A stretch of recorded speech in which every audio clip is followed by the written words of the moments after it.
livest of live people. That's very The good. Check. gungest of hoes, Joe. The gungest of hoes. Where did that come from? That was Siege. It was. I think he said, "Has Archie gone gung ho?" And I was like, "He was the gungest of hoes." Yes, he was. Okay, excellent. Hello and welcome to Indie Bants, the indie game podcast with myself, Joe. Joining me always is Jimmy. Hello. We're going to, as always, talk about anything we feel like and some indie games. Hopefully, if I've got this right, we have quite a few to talk about today and a very limiting time constraint. I mean, we've always planned this to be 30 minutes anyway, so yeah, we do. This time just run over. It's a hard limit today. I believe it is, yeah. we've got. So we'll see if this actually works. I don't, for the first time, have any delivery drivers coming, Jimmy. Nice. Though you never have them anyway, do you? That's the problem. That's the problem. And I Even did tell you supposed to be there. I did tell you the other day that I felt really bad because I did have one of these. Oh, he's a stop away, and then he wasn't for 4 hours. I'm like, I could have went out and got some stuff done right then. Instead, I was sat in the house. I work from home, not a problem. You know, it's not a major issue as much as I go on about it. But then when he finally came around and delivered the stuff, I went out for a run, and then I saw him later on, and he waved at us. And I saw him later on in the week in a cafe in town, and he waved at us again. He's a lovely bloke, and I felt proper bad for giving out for like this system that he works in. So it's not his fault. He's a nice guy, and he has a really adorable dog that he walks as well, which is unrelated, but just a detail that I remembered. I'm like, oh, what a nice guy, and it's just not his fault. That's the way it works.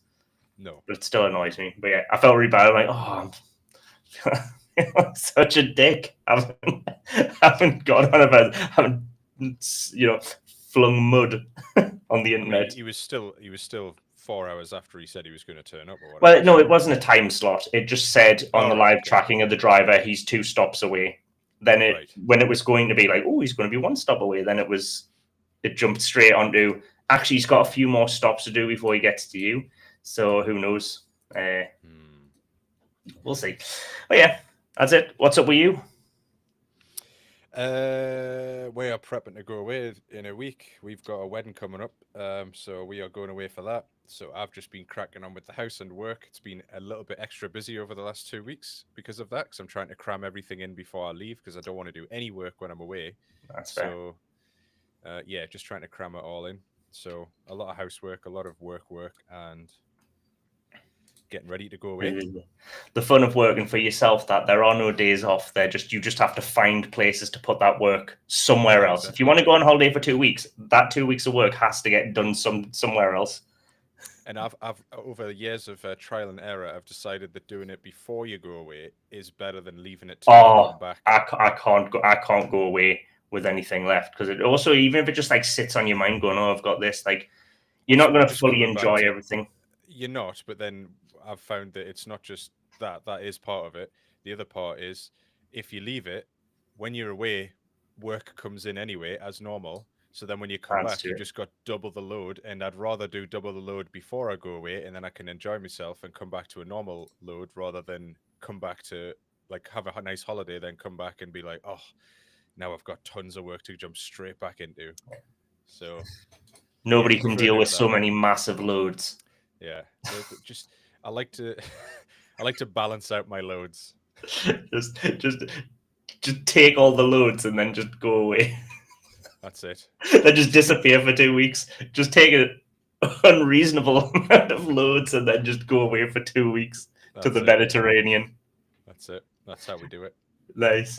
That's only come from years of experience, though. In taking huge loads. That's it. In managing my loads.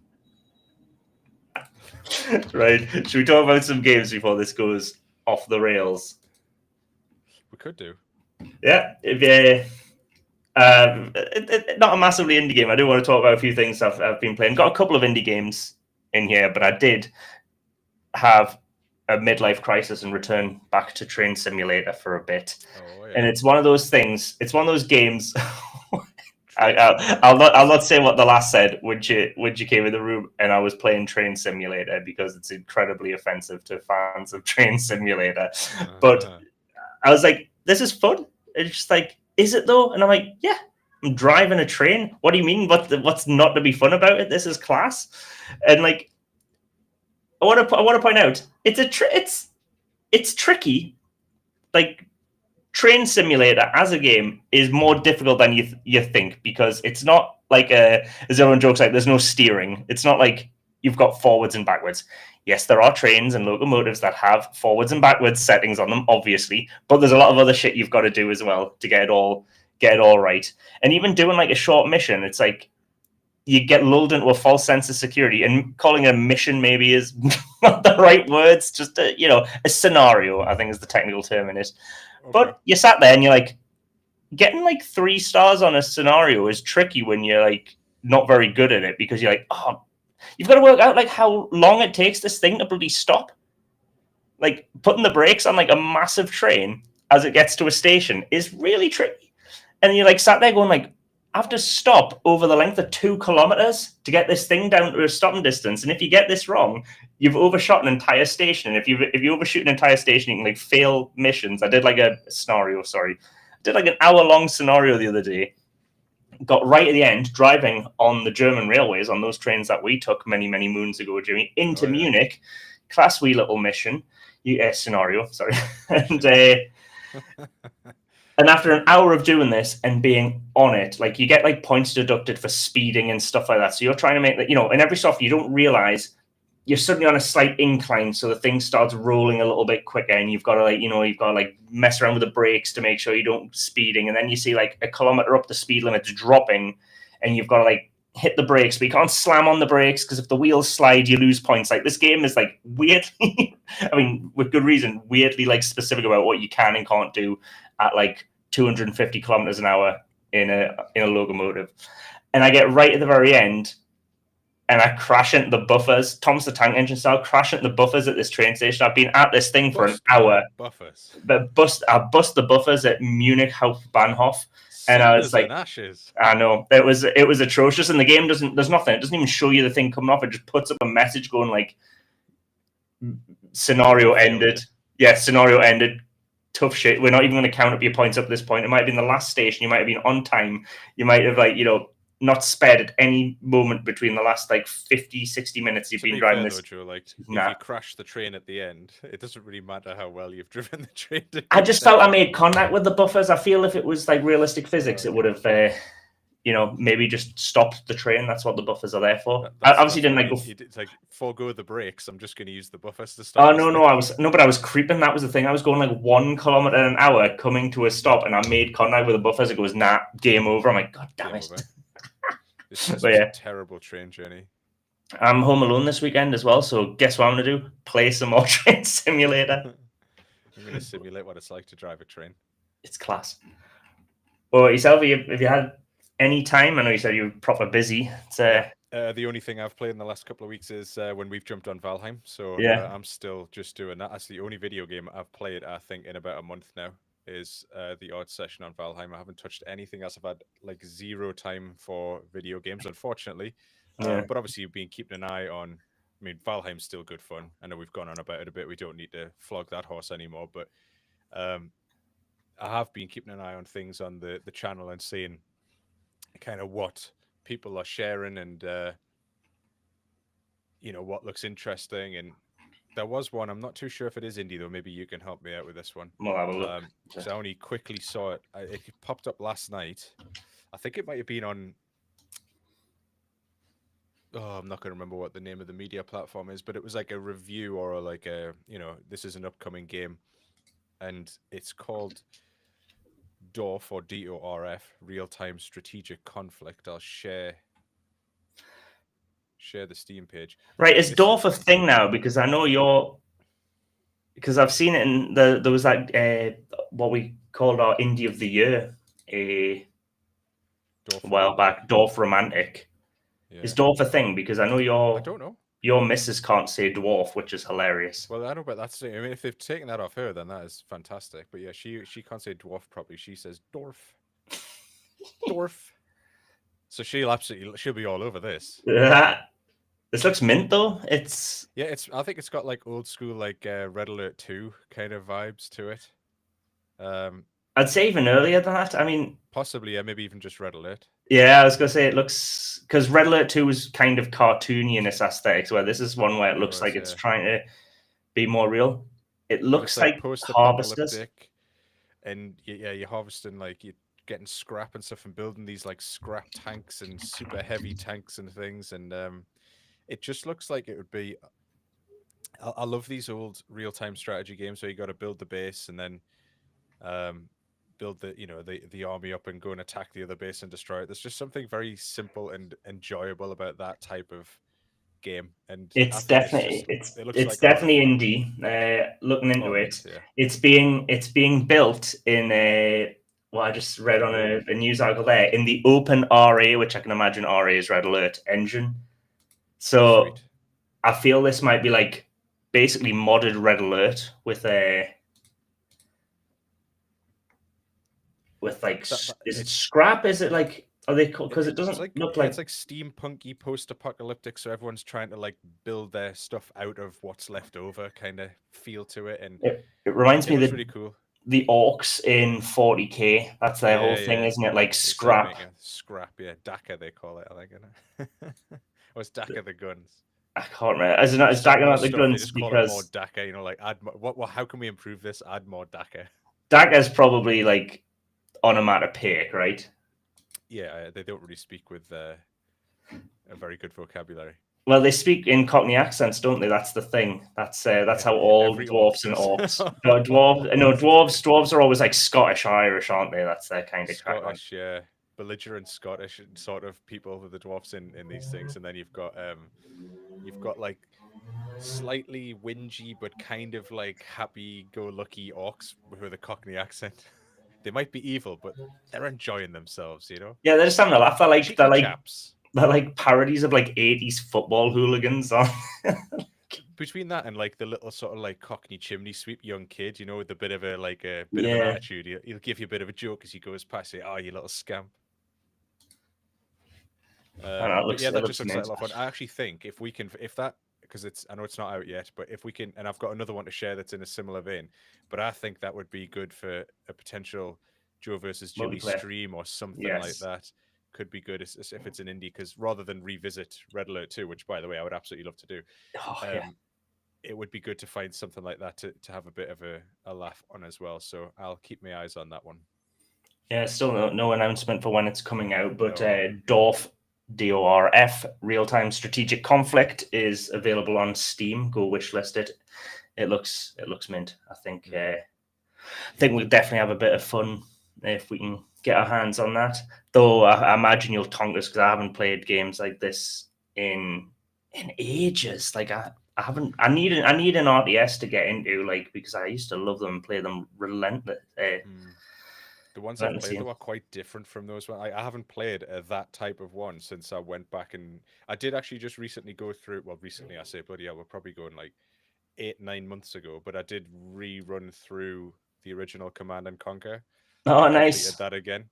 I think I've got a version of that on Steam somewhere, like one Yeah, of like a re-release thing that I picked up when it was that's cheap. what I got. It was like, yeah, it was a couple of quid. So I was like, I'll jump on that. And I went back through it again and played it again. I was like, okay, this is good fun. But that's it. That's the only time I've played that type of RTS in ugh, a decade. It's got to be at least a decade. All the other ones have been like Total War style, which is quite different. We did play. What was it called? Thingy Commander. Oh, we did actually, yeah. Supreme Commander. Supreme Commander. We played quite a bit of that over a while. Yeah. Actually, we did a bit of Dawn of War 2 as well, didn't we, for a little bit? Me, Yes. you, and Archie played that for a Yeah, little yeah. while, We but went with a that's few of quite them. different though. That's like very minimal base building, that one, isn't it? It's mainly about the actual conflict on that one. So yeah, no, it'll just be fun to jump into it. I think it'll be a good laugh. One with a proper base building, harvesting. Like, I like that loop where you had like, Yeah. but just with one resource, because I found later games I was Yes. like, I can't be doing all this mine management where you're just like, oh, you've got to get green gems for this and you've got to get red. I'm like, just make it cash. I just want one number up in the corner and be like, Yeah. can I afford it or can I not? I don't want to have like all this like resource management to the nth degree with this as well. I was like, I liked it where you had a Like resource. simple Yeah, strip. kind of way of doing it. You can concentrate. Like each of the bits is very like, you know, the resource management is simple, the resource collection is simple, the base building is simple. But when you add it all together, there is like a lot of strategy to involved in how to actually do it effectively. That's where the fun comes in those games, I think. That's all you need after that. Like, just leave it at that. Well, Cool. so I do want to mention Balatro. I heard that's how it's pronounced. It's not Balatro, by the way. Balatro sounds better. Balatro.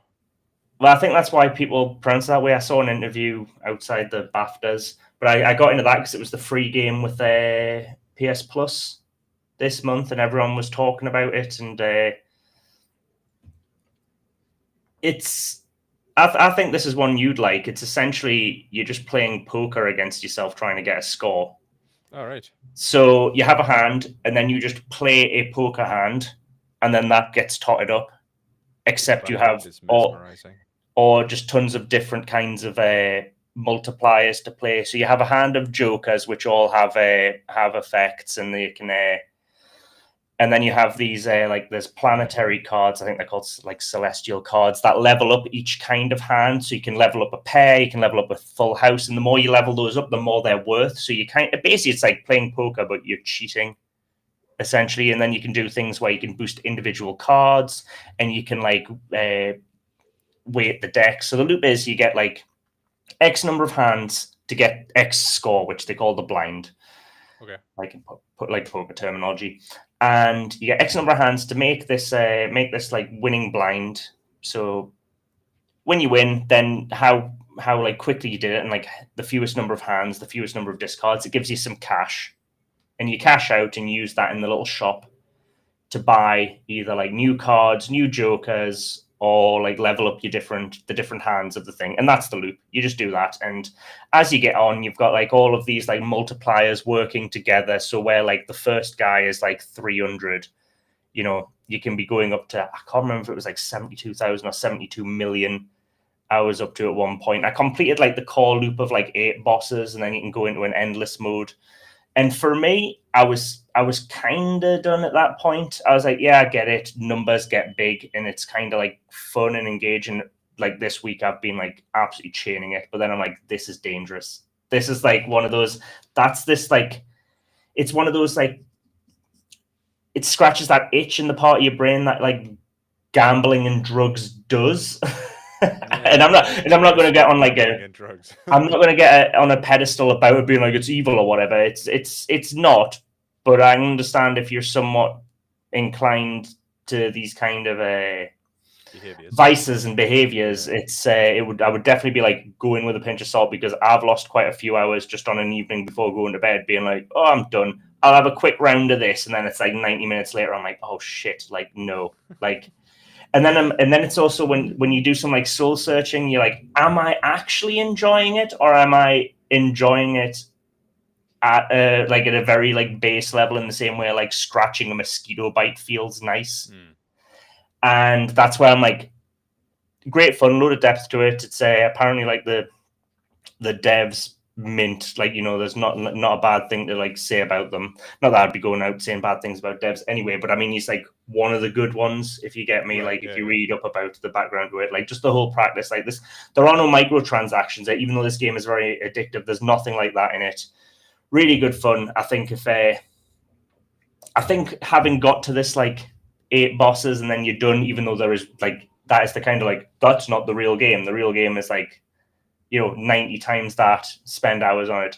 For me, I think I'm done there, because I can see that being like something like, yeah, I could, but I got the idea of it. I enjoyed it. I'm gonna like put it to one side there, even though I know like at some point over this weekend I'm gonna be bored and I'm gonna be on the PlayStation or whatever and be like, I'll have a little quick go of that. Yeah. Which is quite similar to another one. I went back to Loop Hero this week as well. Do you remember this from years ago? We did this. I think we reviewed it and all played it for like the podcast like 5-6 years ago, and I don't think any of us were that keen on it. And then I did exactly the same with this as I did with Balatro. Definitely, it looked great, and you have your guy go around, and then you just hoy like equipment on the guy. Yeah. and then and you choose whether you like stay or leave, and if you get killed, you lose a load of stuff. But if you leave of your own volition from the loop, you'll end up saving a lot more of the gear you picked up. Yeah. So I went back to that, remember and I did find it way more enjoyable than I did like 5-6 years ago. Jeez, there was a lot to it, and there was a little, I think, because I wasn't playing it because we weren't obliged to, but I think we decided we were going to play it for the podcast or something, and then because it wasn't like work, I was just playing it because I was like, maybe this is good, and we didn't like it because we were forced, like we'd forced ourselves to play it. I don't remember like disliking it more than just like I was kind of indifferent to it. I think It's another like parts of it were like, oh, this is interesting, but it didn't like grab me. It's a lot of numbers get big thing. If you ever played Yeah. Venture Capitalist, I think it was called Venture Capitalist, where it was literally just one of those like clicker games where like you click a button, it gives you $1, and then it like has a cooldown, and then you click it again. And it's literally like, those experiments they did on rats. Like the rat presses a button to get it has an orgasm. This rat ends up addicted to pressing this button. It's like that, but with like big numbers flashing up, and this is what I felt this game did as well. Even though there is like strategy and depth to it, and picking, between your loops, you can go back to the village and upgrade stuff with the resources you have, and then you can increase your odds of finding better stuff. But it is the same thing as like those. Are they called gacha? Those the Japanese like vending machines with like random crap in them, and then you get like. And people go mad for it, and it's like every it's like gambling again, essentially. It's and it was another game. I was like, oh, that was kind of funny that I actually went from Loop Hero to Balatro, and I'm like, Balatro. Yeah, I'm just like, yeah, these are just like big number games where I'm like, I like seeing the numbers get big, but am I really enjoying them? It's like if I was on the bog or on the train and I was playing these on my phone, I'd be like, oh, these are great. But when I'm sat at my computer doing this, I'm like, I should get out of my office, man. I'm done with work for the day. Why am I sat here just clicking and making numbers bigger where I don't feel I'm making that much of a choice, because the choices are always like quite obvious. It's always risk or reward, but that's just like why. But there is no like could be crashing trains, Joe. I could, which I felt was more like at least more technical and tactile. But anyway. Yeah, played 2 weird kind of gambly games this week. Yeah. And had a look. Remember that one now. Yeah, it's worth going back to. I think you can have some fun with it. I think we should look at a couple community games as well. Yeah, if you fancy. I know that one. Well, I found Dwarfia, and then another one that felt quite similar. But looked well in that it's an RTS, but yeah, but it actually feels a bit more in line with Company of Heroes. I don't know if you've ever played Company of Heroes. No, I've heard of it. Sort of, Play it up. Let's have a World War II game, and this one is quite similar to that one. We've got Veil of Ashes. Veil of Ashes. We getting the big. Here we go. So yeah, slightly more like higher fidelity graphics than the last one, and yeah, it definitely has a feel of the Company of Heroes, in that you go around the map and you have to capture strategic points on the map as well as defeat the enemy. And the way the map is laid out with the colors, that is like very, very Company of Heroes. Like the area you control is blue and the enemy is red, and you can see the outline. The look of the shots and everything. I wouldn't be surprised if it was made on that same engine in the same way that the other one was made on the Red Alert engine. Or Red Alert software, whatever it is. Yeah, the open cool as well. It's like a steampunky type one where you control and build like huge tanks and. Yeah, I'm seeing these. Yeah, they look mental. They're like iron coal powered behemoths. Yeah. Or Behemoth, if you grew up watching Robot Wars in the in the 90s. Though I think it was just called Behemoth, right? And did Jonathan Wheatley just pronounce it wrong? Was it Jonathan Wheatley, the old BBC? Oh god, yeah. Blast from the past there. He was the old football commentator, right? Yeah, he was. Yeah, because it is Behemoth, isn't it? I think so. No, Jonathan, not Jonathan Wheatley. He's an engineer. But yeah, I think this one looks kind of cool as well. I would like to try this one and the other one. This one you can wishlist on Steam as well. Veil of Ashes, it's called, and another potential candidate for an RTS for the stream as well. I think it depends what we want to go for: post-apocalyptic or steampunk type style, I guess. If we do decide to do it. Yeah, I think we could have a lot of fun with the RTSs. Though, like I said, I'd have to get back into them. Otherwise, it would just be you giving us a tonking. Go of them for a few days before actually jumping in. Oh no, it's not necessarily that. It's more a case of I just haven't played these kind of games for years, so it might just be an absolute tonking. Maybe. So we'll see.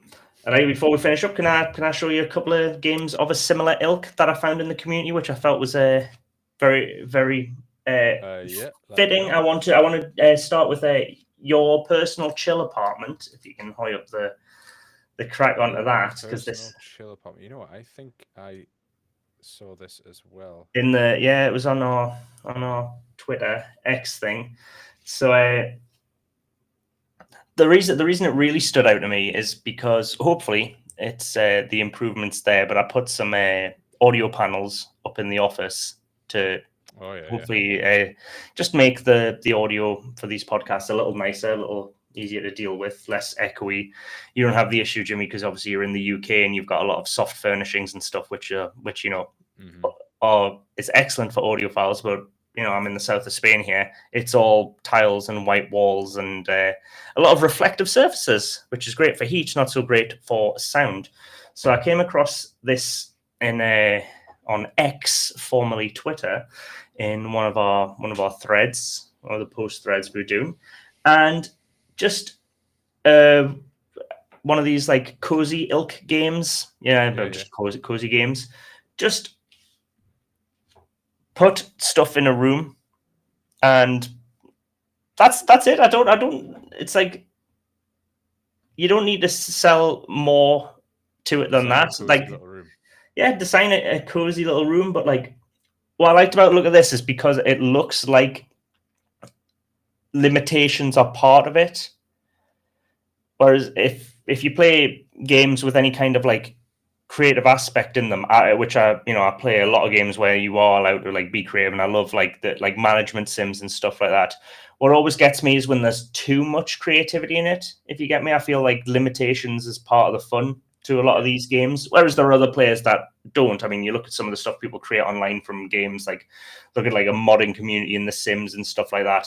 Like some people love just unbridled creativity and being allowed to like tweak everything, whereas like when I'm in a character creator, I'm like, I don't need to move exactly where the bottom or top of the tip of the guy's nose is. Like, just give me 10 default noses and I'll just pick one and I'll like photo fit my main character.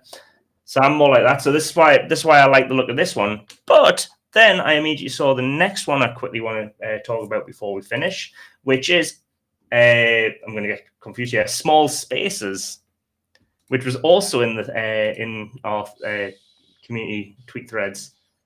Yeah.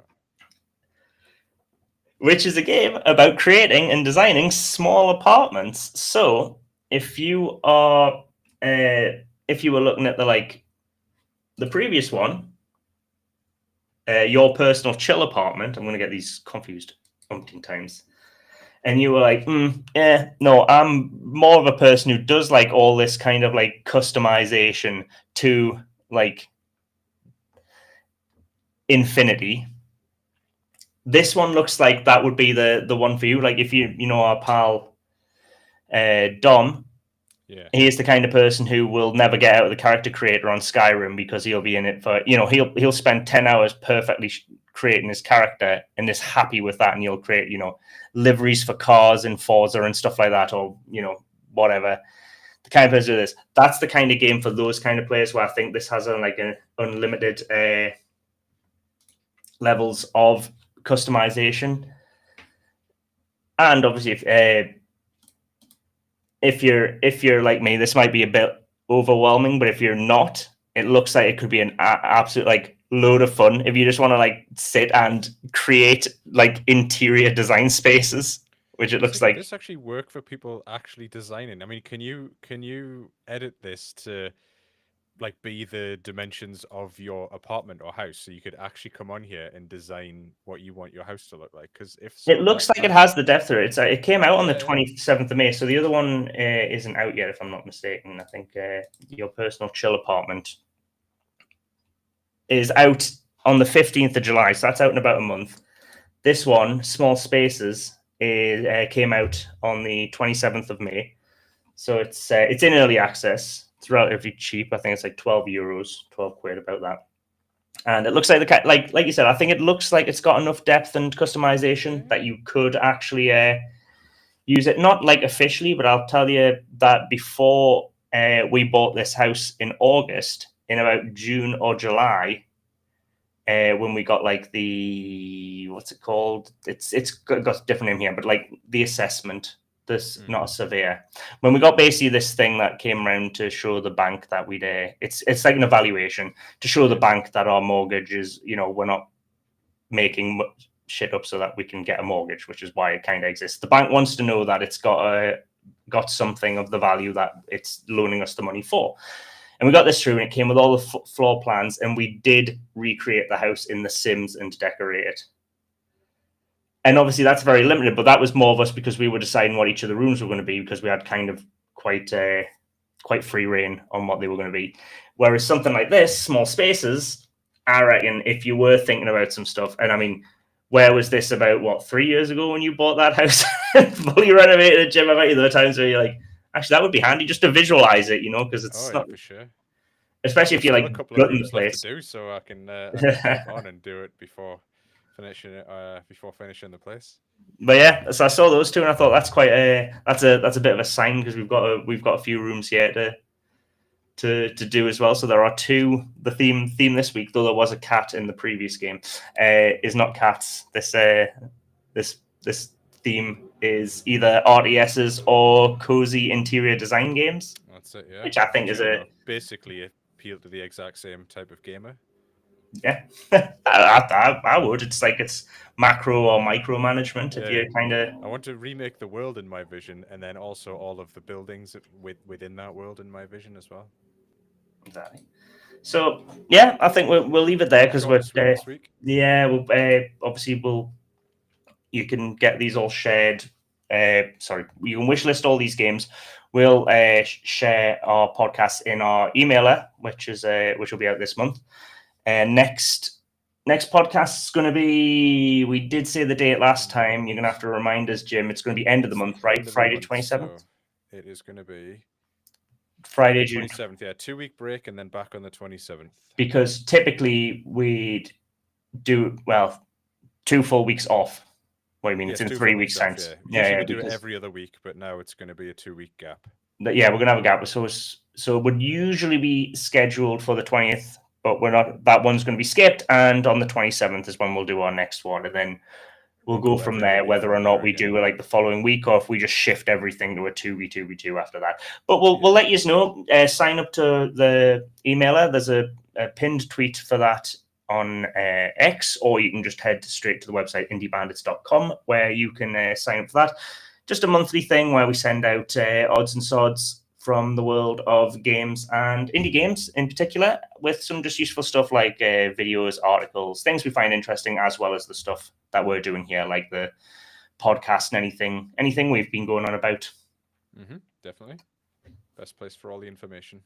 Exactly. And I think we'll leave it there, because Jimmy's got another call to go into where he's probably not going to be talking about as many indie games. Shift gears quite a bit now. Yeah.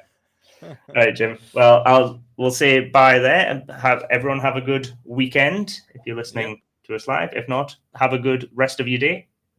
And we'll see you in a couple of weeks' time. Well, no. 3 weeks. 3 weeks' time. That's the one. See you later.